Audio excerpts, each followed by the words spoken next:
Hey everyone, and welcome back to Voyage. In today's video, I wanted to talk about 5 things that I hate about French. But don't get this mistaken, I don't hate French as a whole. Just like anything in life, there's good aspects and there's bad aspects. So today I'm going to talk about the bad stuff. I'm thinking of making a future video about the things that I love about French, or even a second part to this video, more things I hate about French. So if you want to see that, stick around, subscribe, like this video, and let's get into it.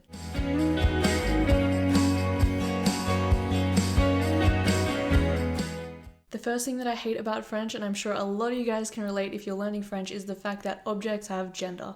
And coming from English, this is very, very strange. This thing with the gender creates a whole lot of rules, and one word being masculine or feminine in a sentence can change the entire sentence. And don't even get me started on exceptions. But this can also create some funny situations. For example, the word COVID, when this first was introduced to the public, people started saying le COVID because it kind of sounds like it should be masculine. But as it turns out, since the last word in COVID is disease and disease is feminine, it's actually la COVID. But the French public were like, hell no, we want to keep saying le, and the official French language, can't remember what it's called, says that, okay, no, it's feminine, you have to use feminine. And it's got me thinking, I wonder how it works when new French words are introduced, whether it's coming from another language like English. Who decides if it's going to be masculine or feminine? I assume it just, if it sounds better being masculine or feminine. I honestly don't know. When I first started learning French, I was seriously like, why does this have to exist? But it actually does kind of make sense. There are some useful use cases. For example, in English, you could say, oh, my cousin, but in French, if you say my cousin, if it's a female or a male, it's easy to distinguish, as well as, like, for example, my dog or my cat. In French, you would distinguish whether or not it's male or female. It can also apparently help if you're talking about multiple objects in a sentence, and it helps distinguish between which object, which I don't think this would be that important in English, but in French, it's, since so many words sound the same, it's very context-based, so I can see how this could help. And the second thing that I hate about French kind of ties into the first one, and that is the fact that there is a lot of fluff in French. And what do I mean by fluff?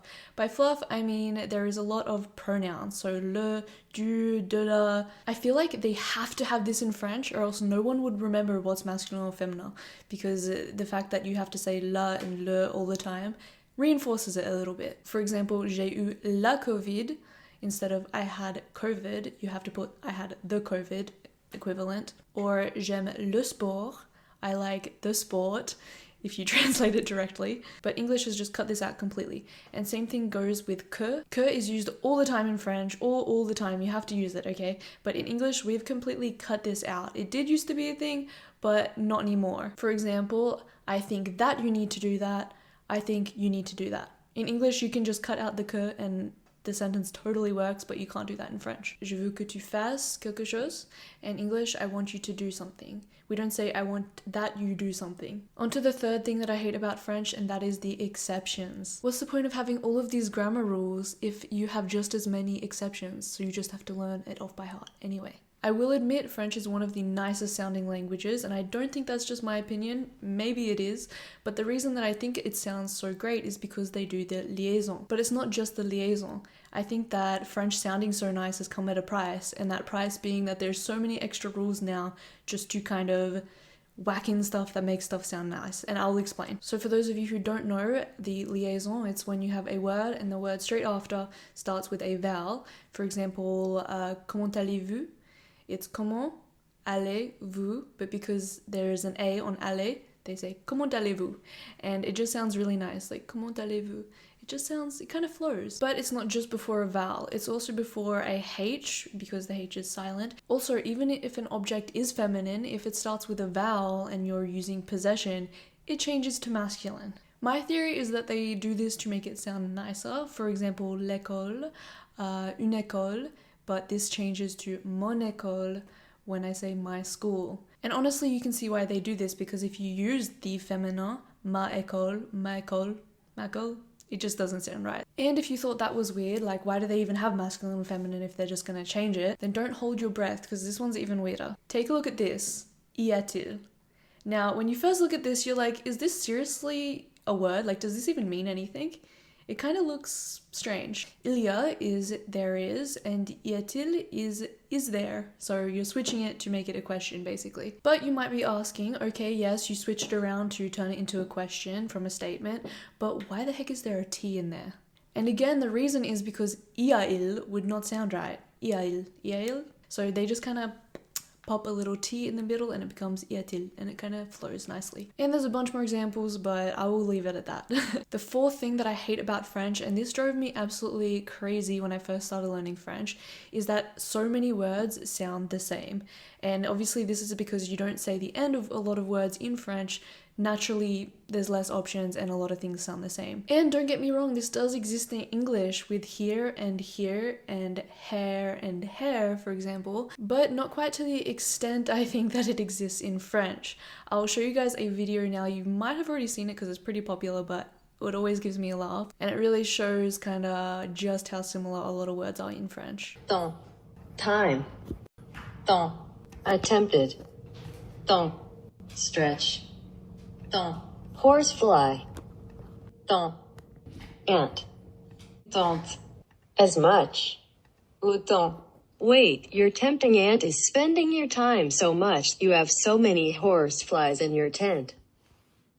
Attends, t'attends, t'en as autant de temps dans ta tente. As you can see, it's pretty funny, and it's true. There's also another saying, I think it's something like un ver vert, un ver vert. And it's like the green worm goes towards the green glass. And the fifth thing that I hate about French is the faux amis.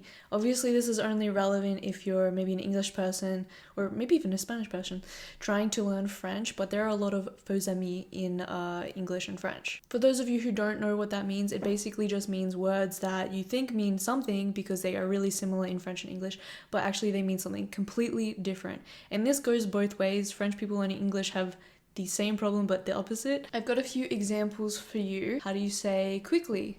Rapidement. Exactly. Exactement. Simply. Simplement. Gently. Gentiment. So following this trend, how in French would you say actually? I'll give you a second. Actuellement? Is that your guess? Because the word actuellement does exist in French, but it means currently. Yeah. And you even might hear a lot of French people make this mistake, such as, what are you doing today? Oh, I'm actually working, when they want to say I'm currently working. Here's another tricky one that actually did get me a lot of times, and that is, how would you say finally in French? Finalement? No, it's actually enfin. I also found a whole bunch of funny little comics while I was doing research for this video. In this one, as you can see, you have pub, like a pub. You know, you guys know what that is, and pub, which in French means advertisements. Here we've got another one, which is chat in English. You guys know what that means. And then chat in French. Here we've got sale in English and sale, which means dirty in French. This next one is an absolute classic. We've got pain. And then in English, obviously, pain. And that brings us to the end of today's video. If you like it, let me know in the comments if you want to see a part 2, because I definitely have a few more things up my sleeve about what I hate in French. Also, if you want to see things I hate about English or things I love about French, then let me know as well, and I will definitely make that happen. In any case, thanks for watching, and of course, see you next time.